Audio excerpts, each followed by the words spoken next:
My name is Alex. I'm 26 years old. The first thing I saw was the sold sign. It was a cheap plastic sign, hammered crookedly into the lawn, but it might as well have been a wrecking ball aimed at my life. Its bright red letters screamed at me, a mocking announcement for a war I didn't even know was being waged. Then I saw them, gleaming under the harsh afternoon sun like a row of dark, bloated vultures. Black trash bags, 16 of them, lined up neatly at the curb, filled with my clothes, my photos, my books, my entire existence. My mom had finally done it. She'd sold the house my dad left me. She thought she'd sold my past, present, and future in one clean sweep. She thought she'd gotten away with the ultimate betrayal. But she never, ever expected the call that was coming. I just stood there on the sidewalk, the keys to the front door feeling heavy and useless in my hand. My heart was pounding against my ribs, each beat a sick thud of disbelief. This couldn't be real. I'd only been gone for the weekend. A short work trip I was dreading, but had to do. I'd called her before I left. "I'll be back Sunday evening, Mom," I'd said. "Love you." She had sounded distracted, her voice a little tinny and distant. "Okay, sweetie, drive safe," she'd chirped, way too brightly in retrospect. There was no hint of the seismic betrayal she was about to unleash, no warning that she was about to detonate the foundations of my world. I walked slowly toward the bags, my legs feeling like they were moving through wet cement. I reached out a trembling hand and touched one. The plastic was cool, impersonal.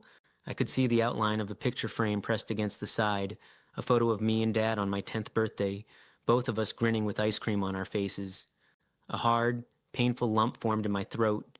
I tore a small hole in the bag, and the familiar scent of my laundry detergent wafted out, a ghost of the life I was living just 48 hours ago. That's when the front door opened. My mother, Linda, stood on the porch, wiping her hands on an apron I'd never seen before. She had a calm look on her face, the kind you might have after an afternoon of light gardening. Behind her, peeking out from the doorway with a mix of fear and smugness, was my younger sister, Chloe. "Oh, Alex, you're back," my mother said, her voice as casual as if she were commenting on the weather. "We weren't expecting you until later." "What is this?" I managed to choke out, gesturing wildly at the trash bags, at the garish "sold" sign on the lawn. "What did you do?" My mother's calm expression hardened. "I did what was necessary, Alex. It's time for you to stand on your own 2 feet. Besides," she added, her eyes flicking toward the street, "Chloe needed the money." Chloe, emboldened, stepped forward. "Don't be so dramatic, Alex. It's just a house.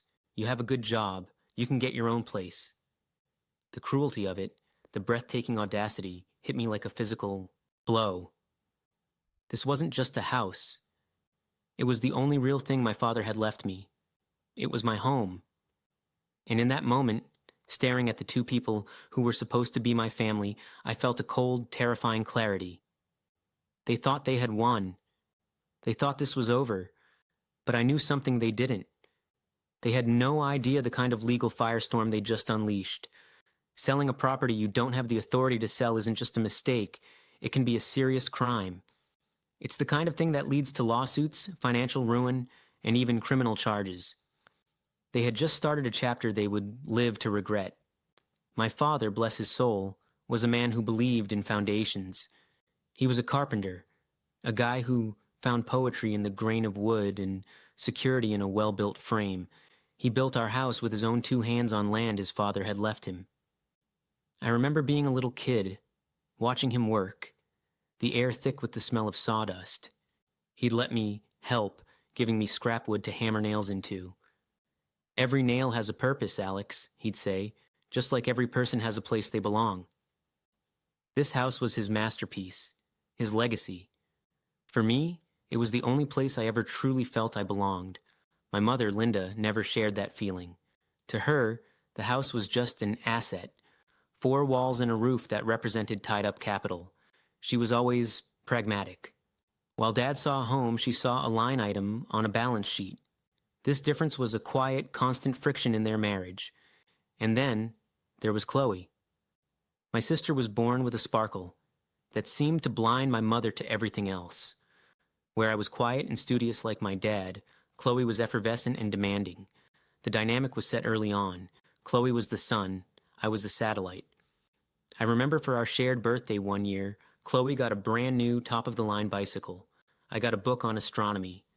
A good book, sure, but I can still feel the sting of watching her ride her gleaming prize around the yard while my mother clapped and cheered, my own gift sitting unopened on the picnic table. It wasn't about the money. It was the message. Chloe's wants were a celebration. Mine were an afterthought. When Dad got sick, the house became his sanctuary. In one of his last good months, he called me to his side. His hand, once so strong, felt frail in mine. "Alex," he said, his voice a hoarse whisper, "this house, it's for you. It's not just wood and nails. It's your history. It's your security. Don't ever let anyone take that from you." He told me his lawyer, a Mr. Davison, had arranged everything. He was putting the house into a living trust with me as the sole beneficiary and the trustee after he was gone. "Your mother, she doesn't understand," he'd said, a deep sadness in his eyes. "Her heart is complicated. This will protect you. This will protect our home." The day the will was read was grim. Most of my father's assets were to be split, but when Mr. Davison read the clause about the house, the room went cold. The house, and everything in it, passed directly to me through the trust, completely bypassing probate and, more importantly, my mother's control. I felt my mother stiffen beside me.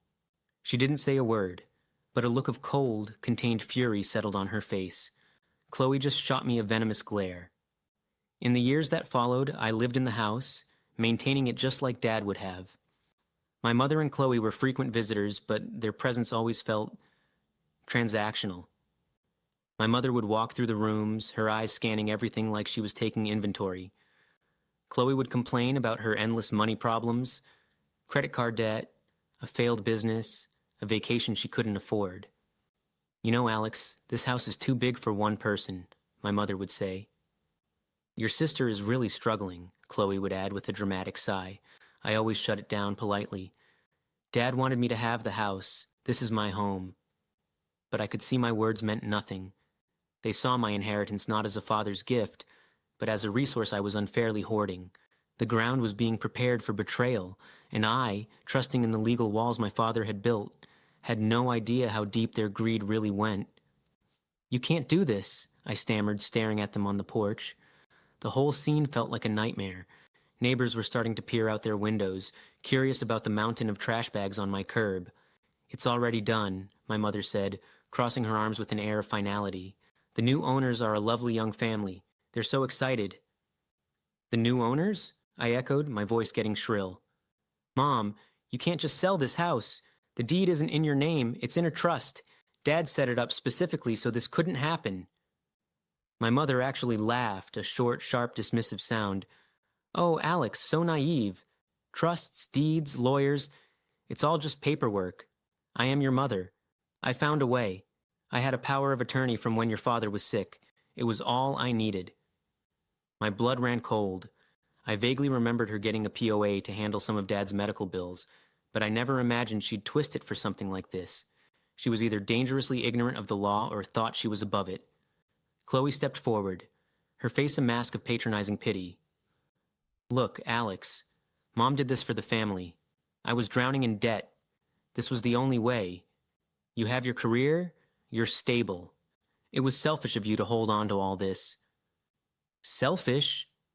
The word exploded out of me. This was my inheritance. This was Dad's dying wish. He gave this house to me because he knew you too. He knew you would do something exactly like this. The public nature of our fight seemed to finally register. My mother's cheeks flushed. "Keep your voice down," she hissed. "You're making a scene. We did this to help you too. It's tough love." "Tough love?" I asked, my voice dripping with disbelief. "You threw my life into trash bags and sold my home from under me. You call that love? That is theft. That is betrayal." I looked from my mother's unyielding face to my sister's smug one. All the years of being overlooked, of being treated as secondary, coalesced into one painful point of understanding. They didn't see me as family. They saw me as an obstacle. The new owners were thankfully nowhere in sight. My mother said they wouldn't take possession for another week. "We wanted to give you time to collect your things," she said, as if it were some grand act of generosity. Collect my things? I gestured to the bags again, my voice shaking with rage. You packed my life into garbage bags. Did you even look? The photos of Dad, his journals, is it all in here, mixed with old socks? Chloe rolled her eyes. Oh, please, we were careful. Most of it is just junk anyway. It's time to move on. That was the final straw. Right there on that lawn, any remaining love I had for them just withered and died. I looked at the house my father built, the sold sign a stake through its heart, and then back at them. The grief was a raw, gaping wound. But underneath it, something else was forming. A cold, hard resolve. My father had warned me. He had prepared for this. He had given me the tools to fight back, and I would not let him down. You're right about one thing, I said, my voice suddenly calm and steady. The shift in my tone made them both pause. It is time to move on. But you have no idea what you've just done. I turned my back on them, got in my car, and drove away without a backward glance. They thought they had the last word, but as I drove I made a call, the first call, the one that would set everything in motion. My first stop wasn't a friend's house. It was my small rented office downtown, my war room. The adrenaline from the confrontation faded, leaving behind a deep, bone-aching sorrow, but I couldn't afford to crumble. Not yet. My father's words echoed in my head. Don't ever let anyone take that from you. How could they think they could get away with it? The answer, I realized, was simple.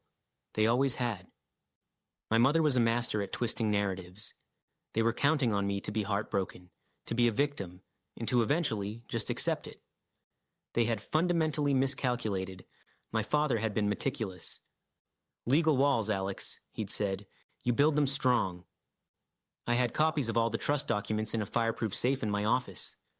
I pulled them out, spreading them across my desk. There it was, in clear, unambiguous language, the Alexander Vance Irrevocable Trust. Upon my father's death, I became the sole trustee. The property was owned by the trust, not by me, and certainly not by my mother.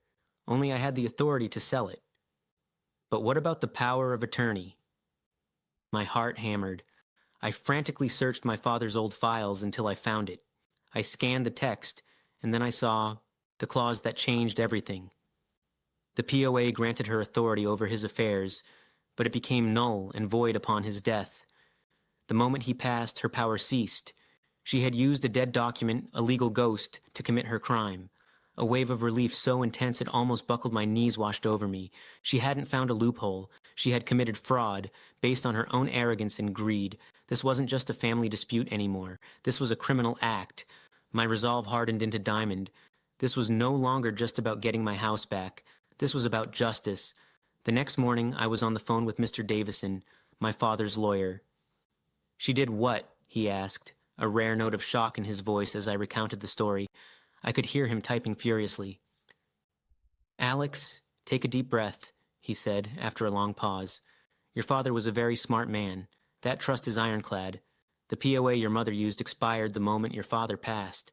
What she's done is commit real estate fraud and likely forgery. This is serious. So, what happens now? I asked. Now, Mr. Davison said, and I could almost hear a grim satisfaction in his voice. We let the law do its job. I will start the civil process to have the sale declared void. But I strongly advise you to also file a police report. She has defrauded not only you, but the buyers as well. They are victims here too. He laid out the plan. First, he would contact the title company that handled the sale and put them on notice that the transaction was fraudulent. This would immediately throw the entire sale into chaos. The title insurance they issued to the buyers is now a massive problem for them, he explained. Because the title is defective due to the fraud, the insurance company will have to deal with the buyers, and then they will turn their full legal attention to your mother to recover their costs. But the best part, Alex, he said, is the call I get to make. Your mother thought she was dealing with her heartbroken child. She's about to find out she's dealing with a law firm. He told me to sit tight and not contact them. Let them think they had won. She thought she sold your house, Mr. Davison said. What she actually did was sell her own freedom. I'll make one call, and her world will begin to unravel. The next 2 days were torture. I stayed at a friend's place, ignoring the flood of texts from my mother and Chloe. Alex, where are you? You need to come get your things. Then, this is childish. We need to talk about dividing the money from the sale. The audacity to discuss dividing the proceeds of their crime was breathtaking. On the third afternoon, Mr. Davison called. Well, he said, I've just gotten off the phone with your mother. I held my breath. And it's safe to say she was not pleased. At first, she was dismissive, calling it a private family matter. She insisted the power of attorney gave her every right. What did you say? I calmly explained that the POA was legally worthless. I then informed her that signing the sale documents as an authorized seller constituted real estate fraud, a felony offense. I also mentioned the word forgery. He paused. There was a very long silence. Then she started to bluster. Called me a liar. Threatened to report me to the bar. So I moved on, he continued. I explained that the sale was legally void. That the poor people who thought they bought a house now owned nothing but a massive legal headache and would almost certainly sue her personally for damages. And that their title insurance company would likely be doing the same. And her reaction? Panic, Mr. Davison said simply. Pure panic. I believe my exact words were, Mrs. Vance, you attempted to illegally sell an asset you had no right to. Did you think there would be no consequences? He told me he ended the call by advising her to retain a criminal defense attorney immediately. Less than 5 minutes later, my phone buzzed. Caller ID. Mom. I took a deep breath and answered. What did you do? The voice that screamed through the phone was unrecognizable, shrill, hysterical. I'm not sure what you mean, Mom, I said, my voice deliberately level. Don't you play dumb with me, she shrieked. Some lawyer just called me. He's talking about fraud, about jail. This is your fault. No, Mom, I replied coolly.